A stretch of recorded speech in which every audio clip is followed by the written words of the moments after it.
Hello and welcome to another video and podcast from Fantasy Football Scout. My name is Joe and today I'm joined by Fantasy Football Scout Deputy Editor Tom Freeman to have a look at his Game Week 6 wildcard team. Which Liverpool midfielder will he go for, if any, and which Arsenal and Brentford players are the best? Welcome, Tom. How are you? I'm okay, thanks, Joe. Yeah, I've got a bit of a cold, so bear with me. But Okay. I'm on a wild card, so Yeah. that's lots of fun. And looking forward to chatting it through. It's Tuesday, so we're still going through that process of drafting, and Yep. things are changing a little bit day to day. But it'd be good to have a chat with you and, Yep. and see where you're at, see where I'm at, and hopefully learn something from it. Yeah, we've got lots of wildcard coverage this week. Lots of people wildcarding. Just interviewed FPL General. So do have a look at that video or listen to that podcast. He reveals his thoughts there. Obviously, Tom, we're going to be chatting to now. I'll be doing my wildcard team reveal, which will probably go out Thursday morning, I think. I'll be recording it tomorrow. So fingers crossed there's no big injuries Wednesday night. There's all the usual burning questions, Scoutcast. There's going to be lots of wildcard chat. But this is very useful for those not wildcarding. So if you're not wildcarding, don't think, oh my God, I'm going to get bored here.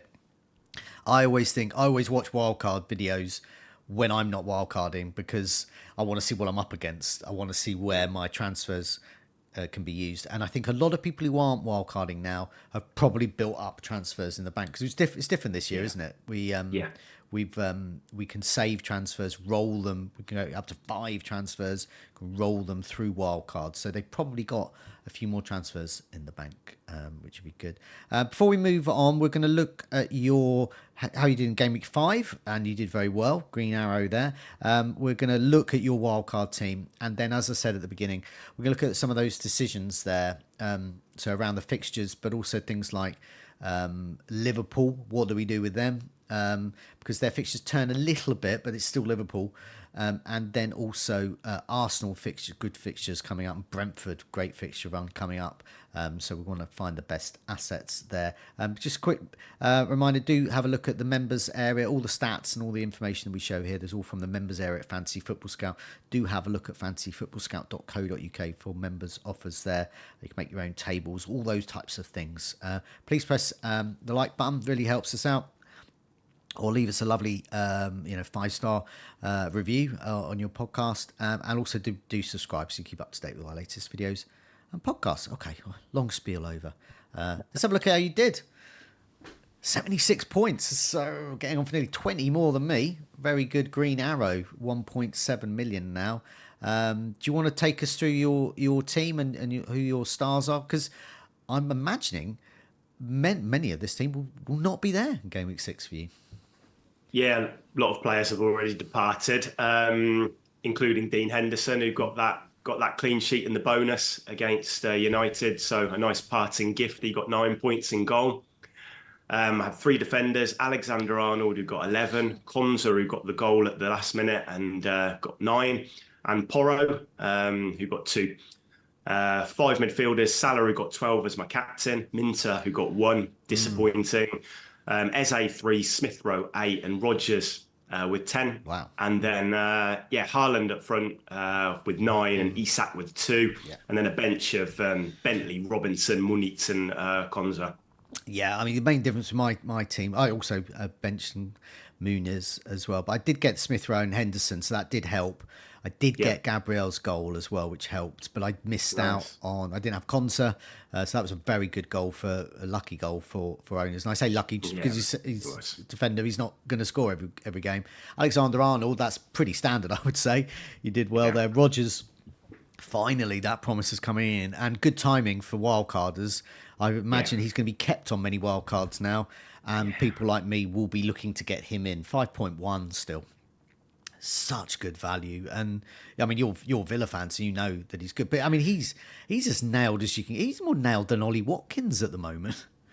Yeah, I mean I think he's promised those returns in game week 1 to 4, hasn't he? And I know people were getting a bit twitchy, but if anybody who's been watching the Villa games, will know that it was just a matter of time. So it's great to get those 2 assists then. He's playing the number 10 role. You've got John Duran, who's making a real impact from the bench, but why would Emery change it? I know that he's looking at ways which he can incorporate Watkins and Duran, but even in that scenario, Rodgers, I think, would probably shift out to the left where he was playing a lot of last season anyway. So it feels like a bit of a no-brainer bit getting into that Villa attack for 5.2 or whatever it is now. So also, my setup, he's a sort of an 8th, 7th or 8th attacker for rotation. So it's actually quite a few weeks he's on the bench. So I kind of hope he does stay quiet because I'm going to miss out. But that's always the way when you wildcard. You're going to get the bench placings wrong because you're hopefully got a strong bench. Yeah, and if he does well, he's going to keep on making money at that price, isn't he? So there's still going to be pluses even if you bench a few hauls. Yeah, I mean, players like Minter as well. I mean, I've had Minter this season as well. Very disappointing. Pedro's been disappointing for injury purposes. I mean, I don't think Pedro is a disappointing pick. He's just been injured for when we wanted him. Minter, I think, in FPL terms, he's very much a wait and see. Quite good, but you can see why he's priced what he is. He's not undervalued. He's a 5 million, 5.5 million midfielder. Might get a return, might not. And he played a lot of minutes. I mean, the benching was on the cards at the weekend after the busy international break. Adingra's obviously coming in and making an impact as well, isn't he, Joe? So, I mean, there's a lot of competition. Yeah, a lot of competition there in places. Resting Minter, playing Adingra, that's no problem because you're getting a really good player. You're not undermining the team at all. There. Okay, what we're going to do, just before we look at your wildcard, I'm just going to quickly put the fixtures up for the next 7 game weeks. And this shows very briefly for those listening to the podcast version. It shows that Everton, Brentford, Ipswich, Manchester United, Man City, West Ham and Leicester have the best fixtures over this very long period. Obviously, we have transfers so we can change. It shows that Brighton, Newcastle, Southampton are very poor. Chelsea have a great next 2, but then it drops off a cliff. Bournemouth, great next 2, then it gets really tough for them. And Tottenham have pretty good run, really. They're a little low down, probably because they've got Man City away in game week 12, and they also have Manchester United away in game week 6, which, while on the face of it, it's not a tough fixture. It's a kind of a mare fixture. It's like I can't really see a huge haul for either side there. And Aston Villa's fixtures are pretty good, but they do have Tottenham and Liverpool game weeks 10 and 11. But they're pretty good there. So when you looked at this, when I spoke to FPL General, he said this is the first place he looks at when he's looking for a wild card.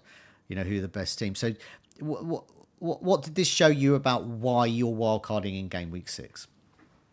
I think the 2 swings and the players that I was missing with a team we're going to talk about, or 2 teams we're going to talk about soon, and it's Arsenal and Brentford. Now, Arsenal are quite low down on there, but it's those next 3 fixtures you really want to be looking at, Leicester, Southampton, and then Bournemouth, which has traditionally been a good fixture for them. So those are the kind of reasons why I wildcard, but also because people have just seen my team. I've got players like Muniz and Kwanzaa as well, who I needed to get rid of. So it felt like the right time for my team to freshen it up. It won't be the same for everybody, but there's some good fixture runs there to tap into. And when I'm building a wild card, I tend to shift between looking at 4 game weeks and 6 weeks. I don't normally go beyond that. But that's why I value. You look at my squad in a minute, and that's why I value Villa quite highly, because the next 4 are really good before dropping off. So. Definitely. Okay. This is the main bit. Look at your wildcard team. So I'm just going to put it on the screen now. And so what we'll do is I'll get you to read it out. People who are watching can obviously see that, but to read it out for the benefit of those listening to the podcast version.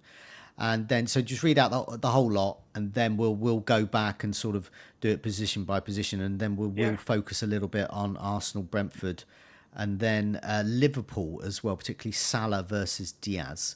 And I'll just point out, you've got 0.8 in the bank for this one. So feel free, read it out. Yeah. Okay. So from back to front, I've got David Raya in goal and Bentley from Wolves. That could be any £4 million goalkeeper. It's been Bentley for the first few weeks, and it's still on him at the moment. Defenders, Gabriel, Collins, Greaves, Alexander-Arnold and Lewis. In midfield, I've got Saka, Rodgers, Semenyo, Mbomo, and McNeil. And then up front, I've got Watkins, Haaland, and Wood. Okay.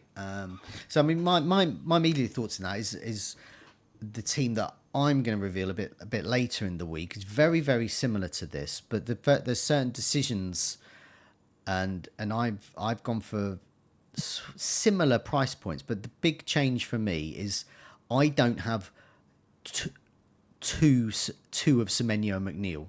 I'll only go for one of them, and I can swap around. So there's only one of Semenyo and McNeil in my team, but as a result, that has enabled me, because I haven't got Watkins, I've used that money to get Diaz. Yeah. So instead of, say, for example, McNeil, I've got Diaz. But that means I can't afford Watkins. So Watkins comes down to a Solanke or a Jackson. Yes. And so that's the way I'm looking at. But that's structure-wise. I mean, there's a lot of other players that are different, but they're not different price point-wise. But price point-wise, that's my difference. Watkins down to a sort of Solanke level, and then a McNeil Semenyo up to a Diaz level. And so, yeah, I mean, is that still a consideration, moving those price points around, and sort of how wedded are you to Rodgers, Semenyo, McNeil, basically? I think Rodgers is a lock. I don't think he'll go anywhere. And I think Semenyo, just for these next two fixtures, I think that's worth a punt, given how many shots he's taken this season. The McNeil, Watkins, or Diaz, Jackson decision, that feels quite finely balanced. That it feels Villa's attack this year has been brilliant. The whole team has been brilliant. There's a lot of belief at the moment. We're playing Champions League, and I do like those next four fixtures for Villa. And I think, is Rodgers enough for Ipswich United, Fulham and Bournemouth? It feels like I need to add Watkins in there as well. He's getting sharper after a slower start to the season, returned in 3 games in a row. But there's got to be a compromise somewhere else. And that's where it is in that slot. Diaz, we're going to talk about him, I think, more in depth in a bit. Like him a lot. But there is still risk a bit there with Diaz. You know, he's probably going to come off early in games. Gakpo's there. I like the next two for Liverpool. Then I think it starts to get a bit tougher. But it's certainly not. That's still something I'm going to be pondering over the next few days for sure. Yeah, and it's not just Diaz. I looked at that and I thought, oh, I might want Jared Bowen. Oh, James Maddison's now the second, got the second highest expected goal involvement. That's probably going to be in one of your articles this week. Probably I've read that there. Well, I did. I did put him in the differentials last week because I had spotted that he was, just from watching him, he'd been looking good. But then he suddenly rocketed up to second, and then everybody's talking about it now. But I know that price point. I think, Joe, you having that flexibility. Eze as well, another one. Yeah. And that's what I'm thinking. I'm looking at all those players there, because it's always my motto with the wild card. It's like, can I run away from them, and who do I run to? And some players you can't run away from because there's nowhere to go to. But I looked at Diaz and I thought, game week 9, Arsenal, Chelsea, game week 8. It's not great, but I thought, well, I could go for Maddison, I could go for Bowen, go for Eze. There was quite a few in that price bracket I could go for. Yeah, and I think that might work if you hold him for the next couple of weeks. And then, of course, there's an international break after that. And then, of course, as soon as you get an international break with Diaz, you're thinking, when's he getting back? So that actually might work as a plan. And kind of saying, well, look, Tottenham's fixtures after Man United and Brighton, they play West Ham at home. That might be a great time to move to Maddison. Yeah, definitely. But, of course, if you did that, and someone like me doing that, you can't get Watkins. So there's the rub for that one there. Another big issue I imagine on your wildcard is which 3 Arsenal. So what we do is we'll have a look at Arsenal and Bournemouth. I've got a table. So currently you've gone for the double defence and Saka. And in terms of Brentford, you've got Brian and Bomo, and you've gone for Collins there as the defender. Okay, so I've got a table here of the best Brentford and Arsenal players, all matches. I've sorted this by minutes per expected goal involvement, and I've also included how many the minutes per shot on target, their starts and their fouls one. No surprise, Saka is top. Minutes per expected goal involvement every 134 minutes. So, a match and a half, he's getting a goal involvement. Minutes per shot on target every 55 minutes. He's won 9 fouls, which helps for the bonus. Costs 10 million though, but he started every match. He will start. I mean, as long as he's got legs, he'll play. So, I imagine Saka in was just a no-brainer, but I suppose it's Saka v Salah is the decision. Yeah, and I think as well, I think the biggest decision is probably double Arsenal defence or double attack, because you can see Havertz is third on that table there. So it's, do you go somebody like Gabriel with Saka and Havertz, or do you then put a Raya in and take Havertz out? And that, I'm still trying to figure that one out. I think long term I would favour double defence over double Arsenal attack. Even in the next 3, maybe the defence, because obviously these are great fixtures against Leicester and Southampton, but they do play PSG in the middle. And I just kind of wonder, if Arsenal go 2-up in one of those games, do they then kind of just lock it down, shut it down, that game down, and just rely on them just keeping a clean sheet, preserving a bit of energy for that midweek clash, which is a big one. So that's kind of why I'm on the Arsenal defence at the moment. I think if I were to add a second attacker, it would be Havertz. I think Martinelli has looked okay, but I think that is a bit risky with Trossard, who's going to serve as ban in the Carabao, so he's back. Sterling, Jesus. So that's where I'm at with them. But there's not just a lot of options there as well, because Havertz, I mean, you've got Ollie Watkins. I'm looking at Jackson or Solanke. There's a lot of competition in that price range. Whereas when I look at 6 million defenders, I mean, I think Arsenal, I think Gabriel is a must. I think pretty much 99.9% of wildcarders will have him in. I can't believe, I've kept him for these last few fixtures, the tough ones. I actually prefer him in tougher fixtures. So, I mean, he's got 2 goals in those fixtures there. I mean, he's starting every game. Minutes per shot on target every 225 minutes. For a defender, that's good. So I think a lot of people go for him. I think he's going to be popular. I think Raya will be popular and I think there'll be a number of teams with both of them, but I think pretty much almost every team will have some kind of Arsenal defensive coverage somewhere. Yeah, and absolutely. That means your edge is your double Arsenal defence. And I probably wouldn't do it with any other defence myself. No. But they are so good at defending. And in Gabriel, they've got an astounding weapon in the penalty box. Yeah. So, for me, that just outweighs it. And if there was no other competition, if I don't know, price-wise, Ollie Watkins, Jackson was no good, Solanke was injured, if they were all... And then I was looking at that and I was thinking, well... But then I probably wouldn't go for Havertz anyway, because I would just think, well, what do I go to with Havertz? That price point's rubbish, but that price point's so good at the moment. That's sort of 7 to 9-ish. I think you're right to go double Arsenal defence. If I mean, I've only got 2 Brentford players in the wild card. If I'm a bit unsure about a third. I think Carvalho's on that list, isn't he? But Kevin Shad was benched at the weekend. Everybody had been tipping him, including myself, thinking he could be a good option. I think he will come into the team, but there's a bit of uncertainty, isn't there, with how they're going to set up. So for now, I'm thinking it's Mbomo and that's it. Yeah. For those forward positions. Just not totally confident on the others' minutes. I mean, I had a quick look at the team defensive stats. Brentford are the worst. Yeah, they've had a tough run. They've had a tough run, though, so you would expect that. So I think there will be some clean sheets. So I would like, and I think there's a lot of cheap players. So going Flecken for Bruggen is a good combination, Brighton, Brentford. I'll be looking at some defensive rotations on my video, and Brighton, Brentford's pretty good. So you can go for Flecken. Collins is in your team. There's Pinnock as well. Is Collins in your team? Sorry, I'll go back. He is. Yeah, Collins in your team. Pinnock's in some other teams. I've gone for Vandenberg myself. Yeah. Because I think he's going to be pretty much nailed, and also might just be parked on the bench at 4 million. Yeah, we mentioned some of those other names. I'll just read out some of the stats for those listening to the podcast version.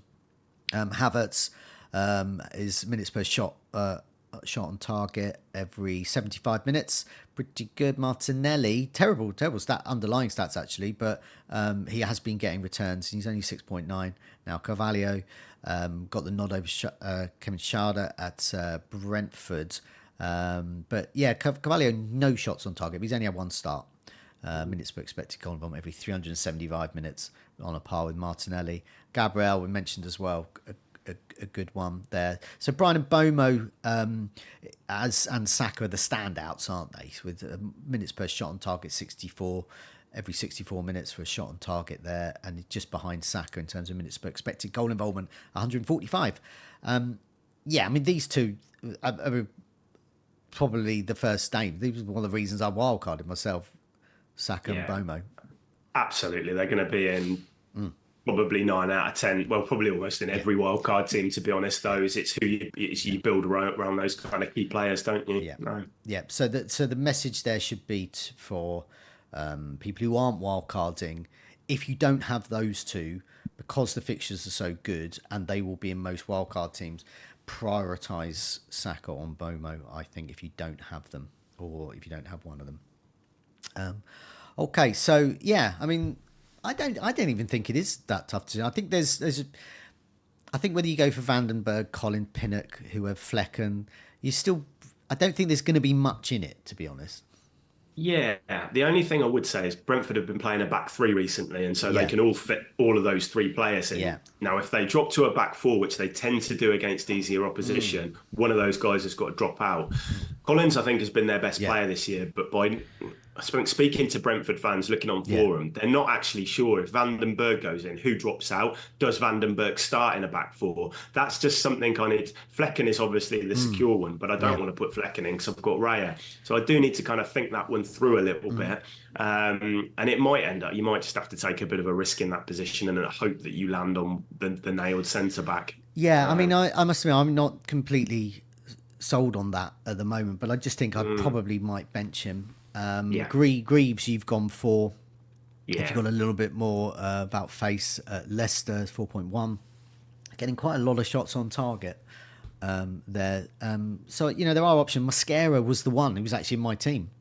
Yeah, it looks like he's done a serious injury. But it looks quite bad, the injury there, so I can't go there. But I was just going to park him until Wolves fixtures turn. But they turn. Is it in game week? Is it 9 or something? I think 10. Yeah, so that would have been a good one to go for. So Vandenberg is going to be one of those players where I think he can play right back and right wing back as well.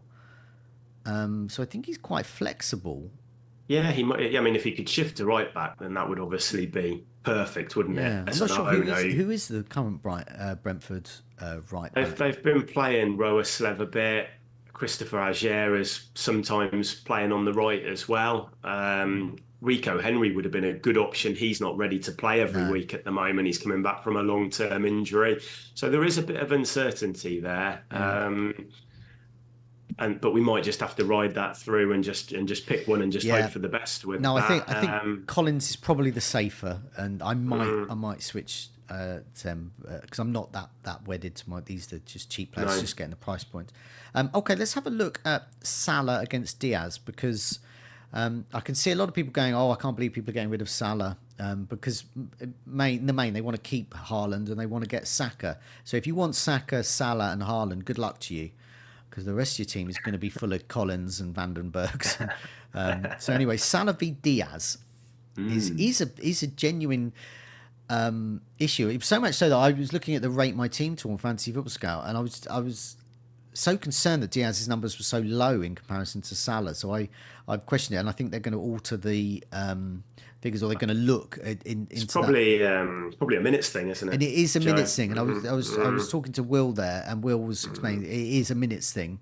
And it was particularly when he came back from the fact that he was going to be benched in that last game, but he came back okay, and Gakpo was ready to play there, and Gakpo was so good midweek as well.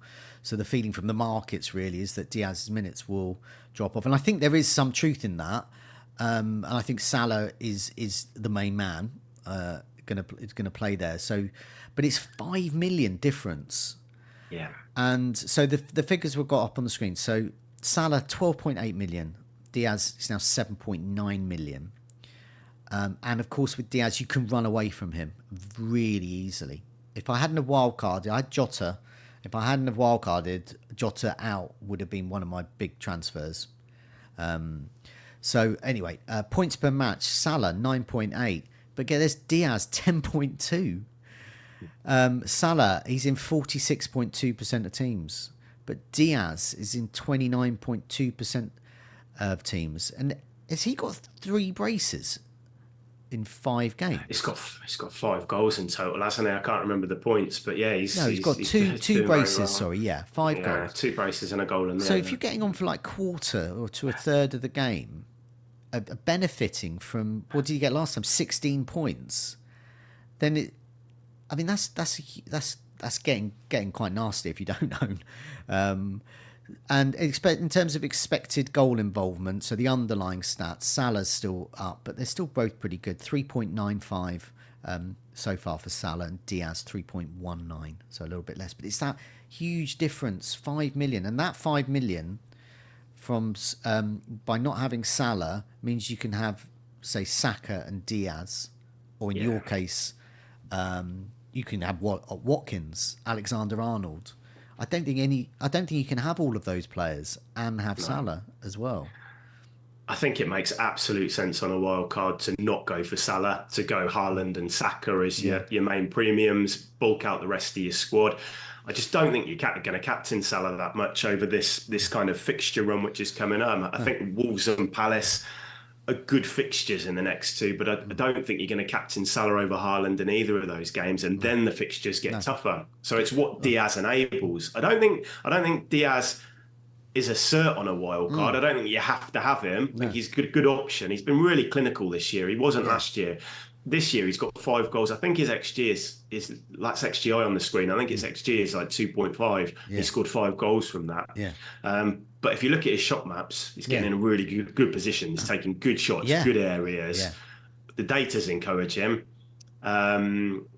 He will come off early in games. 70 minutes. I think he probably will. You'll probably be, if you're an owner, you'll probably be thinking, is he coming off? But 60 minutes and 8 seconds. Well, that'll do. If that's the worst it gets, then you'd take it. He's obviously not going to keep up with Salah in terms of scoring, I don't think.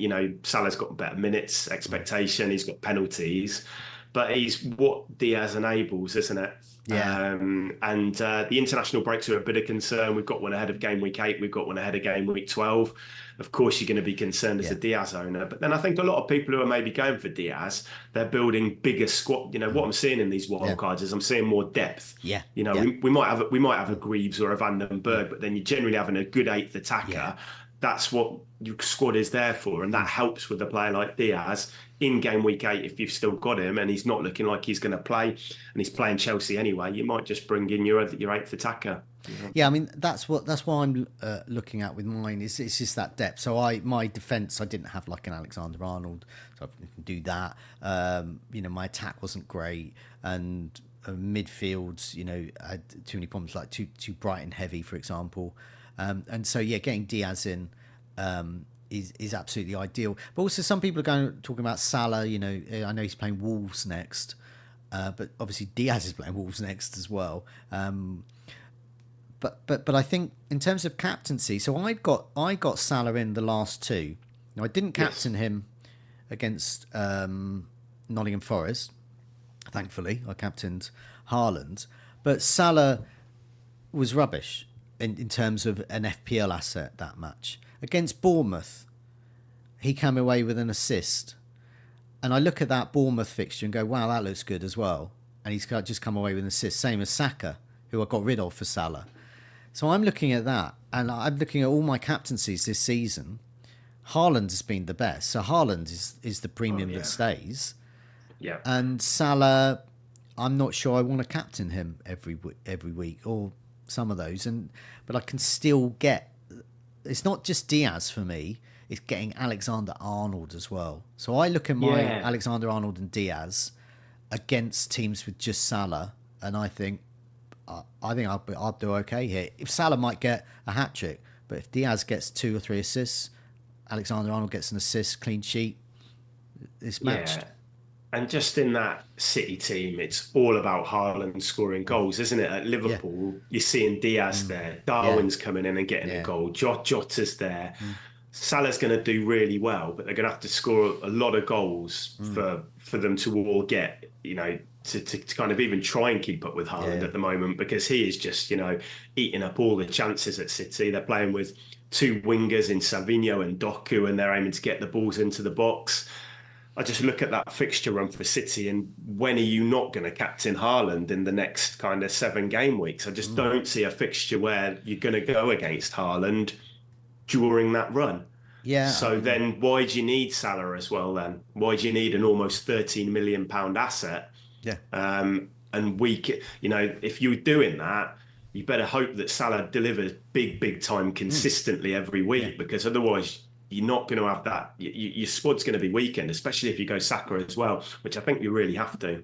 Yeah, definitely. I mean, just to remind people, Haaland has got Newcastle next in game week 6, but Newcastle are no great shakes at the moment. Yeah. But then they've got that Fulham at home, Wolves away, Southampton at home, Bournemouth away, Brighton away, Tottenham at home. Yeah, as you said, that's Haaland captain every game week. Yeah, I think so. Saka, except game week 6. Okay, we're going to finish off now because we've come to around the half an hour mark. But I'll end with this.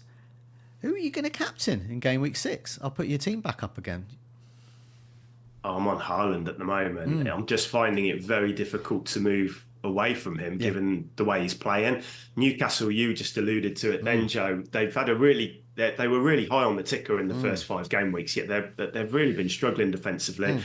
Obviously work very closely with Neil and Mark, big Newcastle fans, and when they're saying they've been a bit fortunate with their results, they're looking shaky at the back, you kind of take note of it. So, and I do worry. I'm really happy to own Saka this week, but you've got that PSG game, and I just worry that if Arsenal are 2 or 3-0 up after 60 or minutes, we always say this with Saka, and he tends to play 90, but it's just in the back of my head that they've got Sterling there now. They've got other options who can come on, and maybe he might have his minutes managed. Whereas City next week, I think I'm right in saying they play Slovan Bratislava.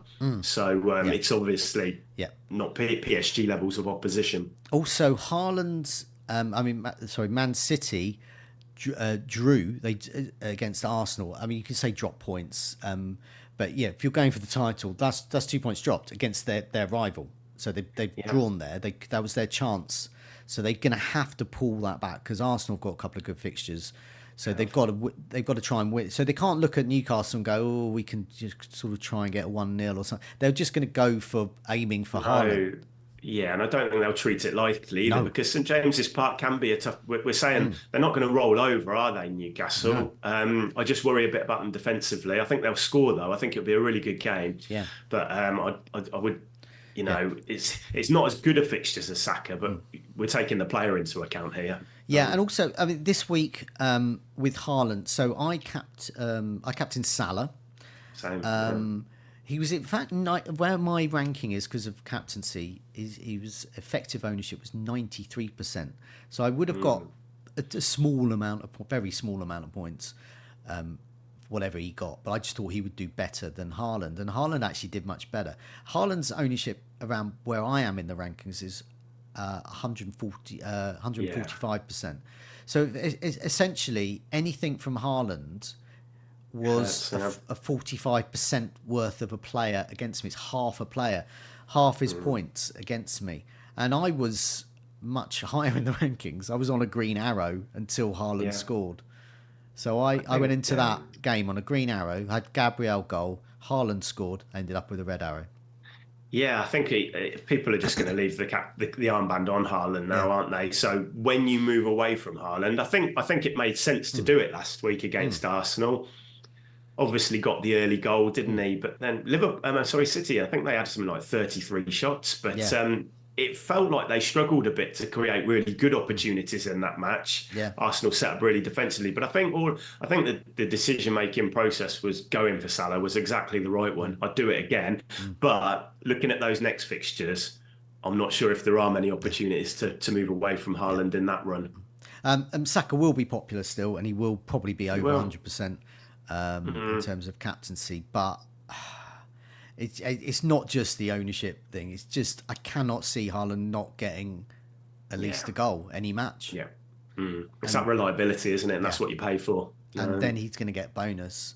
Whereas with Saka, it might be more like an assist or a couple of assists or a goal and assist. I mean, he might do well, but it's at least he's on penalties now with Odegaard out, or at least we think he is. Yeah, but having both of them is just really, really good anyway. That's the upshot of it. But I do want to mention that because I think people are forgetting about the captaincy a little bit. I think he's done that to us, hasn't he? The form that he's been in, and when he returned and got that maximum bonus at the weekend, I think it just makes. Had he blanked in that match, I think people would be talking about it a bit more. Still think Saka's a good option this week. Just at this point in the week, I'm finding it hard to look past Haaland like a lot of people, I think. Oh, and I think I'd read somewhere as well this week, you might know about this, that his friend died and he's got the funeral this week and he's missing the midweek match to go to that, wherever that is. The Carabao Cup one. But he will be back for the weekend, and we've seen that before. I think it's an ideal chance for teams to rest players this week, isn't it? I mean, I think Arteta's just been chatting before we came on air. And he's talking about, he's going to rotate heavily for that match, isn't he? And Slot will probably do the same. And that's good for us as FPL managers if the players are missing these games midweek. Yeah, definitely. And so just that means he'll be back. And obviously we've seen how passionate Haaland is when he doesn't. He's not on a winning side. Quite fearsome. So he'll be up for this Newcastle game. I have no doubt about that. Excellent. Thanks so much for joining me. It's been really good to chat through and find out about who you're going for. Just for go, after our chat, what do you think will be the change you might make, if any? Got Rico Lewis at the back. You probably saw him in the team. That he's been kind of put in since we've heard about this potential Rodri injury, because I think he could potentially play more, but I need to look into that in a bit more detail. I do think that McNeil slot in the team, Joe, which we spoke about, and Watkins. There's other players I've been looking at, like Maddison, Diaz. Looked at Savinho for a bit from Man City. So I just need those two positions might shift around. But I think the Arsenal guys, the Brentford guys, I can't see that changing. They're the best options at those respective clubs, and they're one of the key reasons why we're wildcarding. I mean, going back to Rico Lewis, Rodri is injured. He's out for the season, I believe. That's what we've heard. Yeah. So that obviously reduces the chance of a clean sheet. I've always looked at it. Does. Yeah. I've always looked at Man City. I've never been happy. I think I've been happy twice as a Man City defensive owner. One when I got John Stones in a double game week. And one Guardiola last year or not? Did you not have him? I don't think I had him. I think I went for. I think there was a time when I had Diaz in another double game week. But it's rare. They're not one I get and go, ooh, Man City defender, brilliant. I look forward to their clean sheets every week. And I look forward to them conceding a really pointless goal. That's what I look forward to with there. I think the reason why Lewis is in is he 4.7 now? Yeah. And I think with Rodri, they might need him on the right, coming into midfield to help out. Who will it be? Will it be Kovacic or Gundogan in holding midfield? Yeah, it will be. And that's my thinking. But I am going to speak to people more in the know about City and their tactics than me, and see what conclusions or at least what ideas they come up with. Okay. Excellent. Well, thanks so much for your time. Just a final reminder, do press that like button, does help us out. Do remember to subscribe so you can update our latest videos and podcasts, and do have a look at Fantasy Football Scout for latest offers a membership, so you can have access to all the sort of tables. Make like a table I just made just now about Arsenal and Brentford. Can make your own. Thanks a lot for your time. Take care. Good luck, whether wildcarding or not. See you soon.